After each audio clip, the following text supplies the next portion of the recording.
Today, we're discussing Doja Cat's latest showing you who I really am moment, Donald Trump endorsing Representative Jim Jordan for Speaker of the House, the rumors surrounding ex-actress and Duchess Meghan Markle's political aspirations, and the horrific attack that occurred in Israel over the weekend, all in today's episode of the Insight Hour. What's up, Ghouls and Fools? This weekend was sort of all over the place, but before we start with all the bad and crazy, we actually have some good news to start the day with. But since I'm not really one who knows how to sports, Alice, why don't you take this one?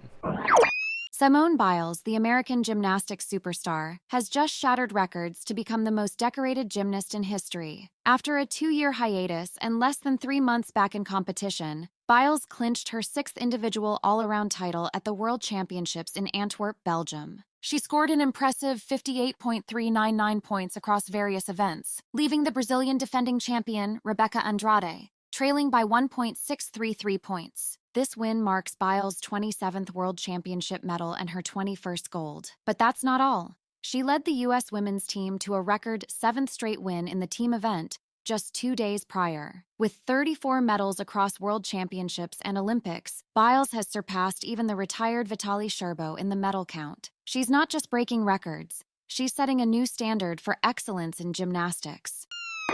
Yeah, so this can all safely be summarized in one sentence. The girl's got more athletic ability in her pinky than I do in my entire body. I'm either incredibly attracted to or horribly emasculated by this. I'll have to get back to you on that one. Alright, anyways, Alice, let's get to it.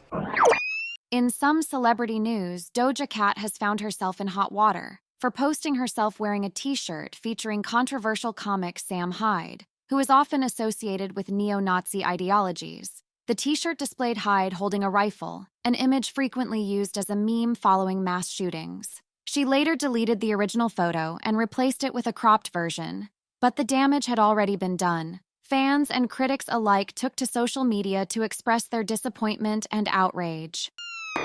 Okay, so some context first. Sam Hyde has become a controversial figure for a variety of reasons, including allegedly donating $5,000 to the Daily Stormer, a website known to have neo-Nazi and white supremacist ties. Shortly after uploading the post with Hyde, Doja Cat deleted the original image and reposted a cropped version, removing Hyde's likeness. However, fans and followers were quick to notice the change and criticized Doja for sharing content promoting someone with Hyde's troubling associations. Several people commented that the post was neither funny nor acceptable coming from such a major celebrity influencer. This incident has reminded many of Doja Cat's past controversies and accusations of racist, alt-right interactions online. In the past, she's faced backlash for participation in internet chat rooms and forums linked to radical right-wing ideologies. Critics have also condemned her use of homophobic slurs on social media platforms. Further complicating her reputation, Ms. Cat has flippantly referred to previous albums of hers as mere, quote, cash grabs in interviews, angering fans who felt exploited. The recurring controversies lead to questions over whether Doja Cat deliberately courts scandal to fuel publicity and coverage, or if there are other motivations behind her online behavior. While some believe manufactured controversy can effectively, if not recklessly, boost an artist's visibility and notoriety, others would argue Doja Cat's series of offensive remarks and endorsements of figures like Hyde could irreparably damage a career in the long term. At the very least, this latest incident highlights the responsibility and influence major celebrity artists like Doja Cat hold in spreading ideas and messaging to massive audiences. It also demonstrates the power of fans and the public to call out inappropriate behavior from figures who often appear unaccountable. The impacts from these repeated controversies could have an effect on Doja Cat's future reputation, but that remains to be seen. Well, at least for now, both the artist and her audience are going to have to reflect on the wider cultural and ethical issues highlighted by her social media decisions and the intense reactions they provoke from people. Want to bet that she's just trolling everybody? So what do you think? Is Doja Cat serious about all this stuff? Should we believe these people when they tell us who they are? Make sure you let me know. Our next story revolves around former President Donald Trump's endorsement of Ohio Representative Jim Jordan for House Speaker. This comes after Kevin McCarthy, who Trump often referred to as "my Kevin," was ousted from the House speakership. Trump initially hesitated to save McCarthy's position, focusing instead on who would be most loyal to him. Yes, so former President Donald Trump has recently voiced strong support for Representative Jim Jordan to become the next Speaker of the House. Trump had reportedly intended to formally declare his endorsement for Jordan in a public appearance in Washington, D.C. However, Representative Troy Nehls preemptively announced Trump's backing of Jordan on social media before Trump made any official statement, disrupting any plans Trump may have had to dramatically reveal himself. Reveal himself? Ugh.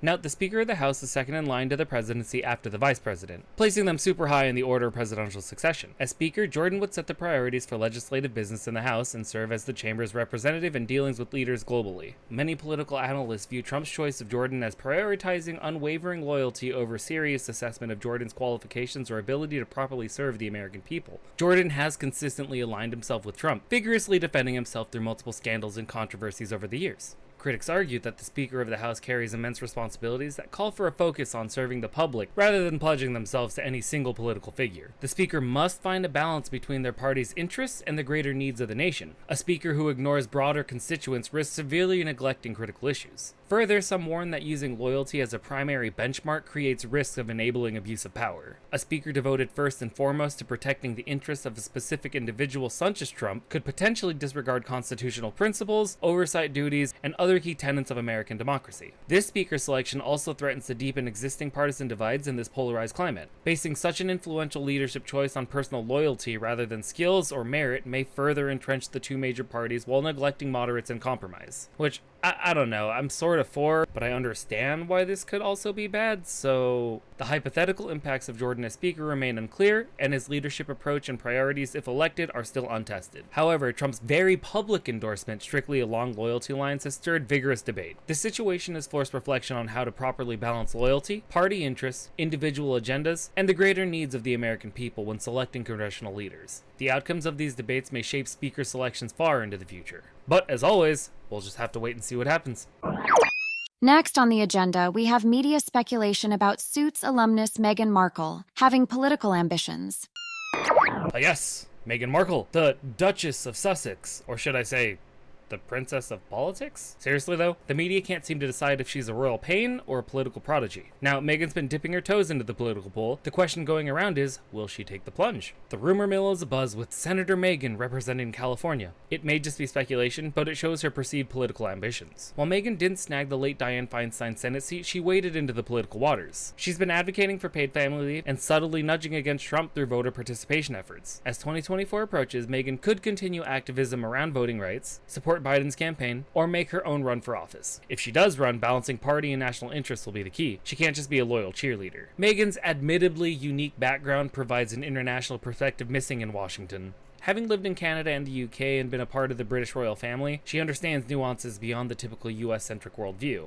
This insight could advance international cooperation on pressing issues like climate change, human rights, and economic ties. At the same time, Meghan's faced tons of criticism. She's been called rude, attention-seeking, accused of commercializing the royals. Are these claims legitimate, or are they just smears? Detractors would say she prioritizes fame over duty and uses public positions for personal gain, which raises the question, do we want someone who's shadowed by such accusations holding national office? I mean, on the one hand, everybody loves a good redemption story. On the other hand, politics is already a circus. I mean, do we really need another ringmaster? If Meghan trades the tiara for Congress, she'll undoubtedly face a political rodeo. The scrutiny will be intense for this unconventional candidate, rightfully so here's the hoping her acting prepared her well. Meghan promises to stir fascination, contention, and intrigue if she runs. The Duchess turned senator would make history, but beyond the glamour, she needs substance to win over the voters. Could her charisma and name recognition propel a successful enough campaign? Or would a lack of concrete policy knowledge and political alliances tank her chances? One thing's for sure, Meghan would attract an avalanche of media coverage. Already a paparazzi magnet, the curiosity factor could work in her favor if she leverages it strategically. She'd need to demonstrate more than just celebrity buzzwords. Voters want authenticity and issue-driven passion from their leaders. In the end, a Senator Markle may only live in tabloid fantasies, but if she answered the call to public office, her candidacy would undoubtedly captivate the nation and the world. So what do you think? Is Meghan Markle gonna go from palace to White House? Let me know in the comments.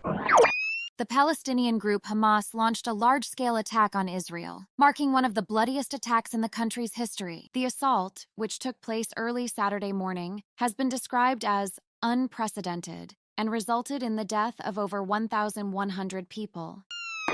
Okay, so Hamas militants launched a devastating surprise attack on southern Israel, invading multiple towns by land, sea, and air while firing thousands of rockets and missiles at cities across the country. The massive assault came on the 50th anniversary of Israel's 1973 war. Israel quickly retaliated with airstrikes targeting Hamas's strongholds in Gaza. Prime Minister Benjamin Netanyahu declared Israel is, quote, at war, and after the attacks vowed to turn Hamas's Gaza hideouts into rubble. The situation has escalated to a devastating human cost, as the conflict has claimed the lives of 4 Americans and led to some being taken hostage by Hamas. Thailand has also been affected, reporting one of its citizens killed and 4 others kidnapped in the attacks. A chilling video has emerged showing a student, and I feel terrible if I get her name wrong, Noah Agarmani, being abducted near a desert rave, audibly screaming for help. Similarly, families such as Yoni Asher's are grappling with the horrifying reality that their loved ones are being held captive. American Secretary of State Antony Blinken is working around the clock to verify reports of missing and dead Americans, while the Navy is sending an aircraft carrier group to the eastern Mediterranean in show of force. The US wants to support Israel, but is also navigating a minefield. Republicans have now slammed Biden for unfreezing Iranian funds, accusing him of betraying Israel. Blinken asserts that the unfreezing of the money has purely been for humanitarian purposes. The conflict is already having global impact, driving up oil prices as markets fear wider Middle East instability. This major escalation in violence between Israel and Palestine militants has already claimed many other innocent lives. And as the death toll tragically climbs higher, the world anxiously watches to see what will transpire next in this seemingly endless conflict. So the question I pass off to you is, what should other countries and international organizations do about this? Is there a role for the UN and other peacekeepers? And should they even be intervening in the region at all? Let me know what you think. And that seems like a good place to end it. A little heavy today, but we're here to have the conversation. So don't forget to like and subscribe if you haven't already, which we're super new here, so I know you're not yet. And until next time, stay weird, stay safe, and I'll see you on Wednesday.